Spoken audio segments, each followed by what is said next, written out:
before how close to the city you were, I was very close. and I why was. don't you tell us a little bit about that? I'm actually going to tell you about the day, about Yeah, the the actual whole day, thing. because Yeah. So what do you remember? We were what, in third grade? I was actually in second grade. Oh, you got left back. No, Kenny, I skipped fifth.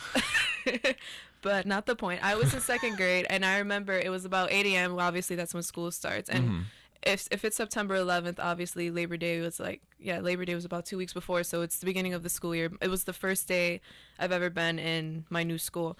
So I remember I was sitting in class, and I was talking to my new friend Isabella, and we were just talking, laughing, and then we started noticing a lot of kids were leaving class. It's only 8:15. We were like, what in the world is going on?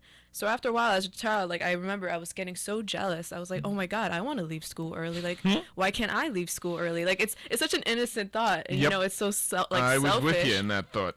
So I remember finally my cousin Michael, I had a whole bunch of cousins in the school. Not a whole bunch, but like 5.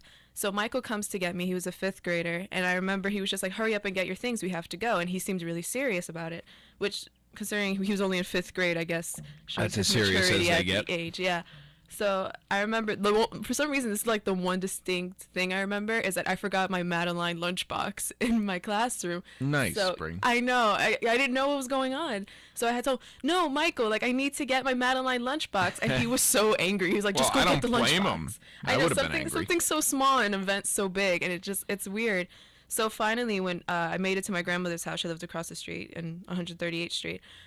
We saw she turned on the TV, and the first thing we saw was the 2 buildings. So when I think I was 7 years old, when I saw this, I thought she was watching a movie because it didn't seem real for something to Wow. happen so close to home. You know what I mean?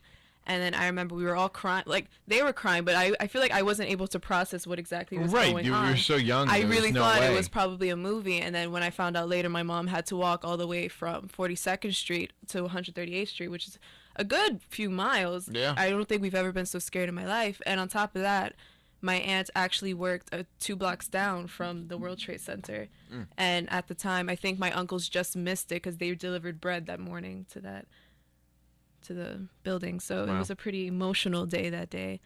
That's what I remember from September 11th as a 7-year-old. Yeah, the whole day was pretty crazy. I'm with you. I mean, I was in third grade. You had to one up me. Yeah. Mrs. Fox's class. And she actually, that was September 11th was her birthday. Wow. And I remember her telling us that like a few days beforehand. And so everybody was kind of excited to go into class and celebrate Mrs. Fox's birthday. We're going to have cupcakes and whatnot. It's going to be a wonderful day for a third grader. That's as good as it gets, cupcakes in school. And I was supposed to go home on the bus with my now roommate in college, Lou. Aw. And I got my bus pass signed by everybody, and I was all jazzed up. And then Lou got taken out of school early, and I had no idea what to do. So confused. Lou, no. I was like, what do I do? And I was in my music class when the really bulk of students started to leave around 9:30, 9:45. My mother worked for another school in the district, so she didn't take me out because she knew that, school's probably the safest place to be, blah, blah, blah. They have, like, rooms. And I remember everyone whatnot. was nervous too because they attacked Exactly. the Pentagon the Yeah, same day. exactly. So they didn't know So- exactly where was next. So my mom was at a different school, and so I stayed in my school, and I was, out of my third grade class with Mrs. Fox, I was one of about 6 kids left. How jealous were you? You must have been. Oh my God, I was so. Because you had no idea angry. what was I was so going on angry. at all, I was so right? angry. Yeah. And out of one of about 6 out of 32, I would say 28, 32. I had 33 in my class. Yeah, We all left. We were gone. So I was like, okay, thanks, Mom and Dad. Like, thanks for getting me. So I take the bus home eventually, and I get into my house, and my mom and dad are there, and my dad normally doesn't get home until like 5 o'clock, and my mom's, normally cooking dinner at the time, but there was nothing. It was just everybody was watching television, and now I'm pissed because nobody got me from school, and everybody's home just hanging. Like, what's up with that?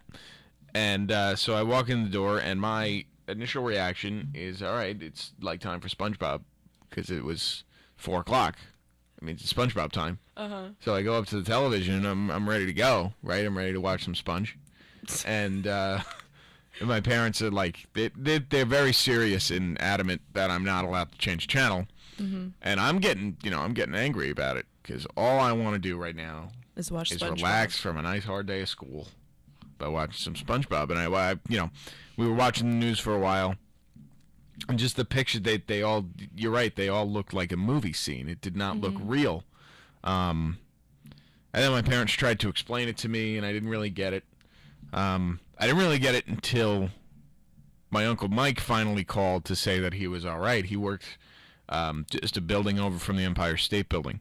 Okay. And, he had obviously a rough time getting home because none of the trains were working, and so Yeah, because I think at that point they were scared. they were all shut down. Yeah, everything was all shut down. So I think he had to walk from Penn Station to Jamaica, which is intense. That is to intense. catch a train home. Oh my God. So I think they all did it. I think there was a good group of people who just got on the tracks and started walking. Yep. But it just the whole day was pretty, and then you like wait a few years and then you kind of get the fully gravity of the understand. situation. I know. I just think it's interesting. Yeah, that it's crazy. To us, it was like we were just thinking like of ourselves, and it just shows how young we were. Like we didn't really fully grasp exactly what was going on. And Yeah. it's like a moment that we're never gonna forget exactly where we were and how we felt at that moment and in time. the thing that I think that really got me the most. I guess was, it's like our own Kennedy assassination. yeah, you know what I and mean? the next week or the next month at school, people would say this is something that's going to be in history textbooks. Which is true because I actually when I was in high school, they actually had the 9/11 attack in my textbook. That's crazy. And I said, how crazy is that? I actually lived it. So my children, they're not gonna know exactly like how it was. And you always So ask your they're gonna be parents, you're like, oh, what was it like to land on the moon or something they're like gonna that, be like, oh, it was cool. And to me, it's just an event. So it's weird to have something so historical. And I lived it. You know what I Yeah. mean? So I have like an were emotional there. attachment to it. So I suppose I was really, I don't know. It's not cool. That's not the word I want to use, I guess. Yeah, definitely a crazy day, and I definitely suggest that everybody attend the 9/11 memorial Definitely. out in front of Ryan Library at noon. Mm-hmm. So it was a good time. We did lose some alumni, so it's unfortunate. But Well, in the event of September 11th, as you know, the president had his address last night, which I think was really important considering he was addressing ISIS.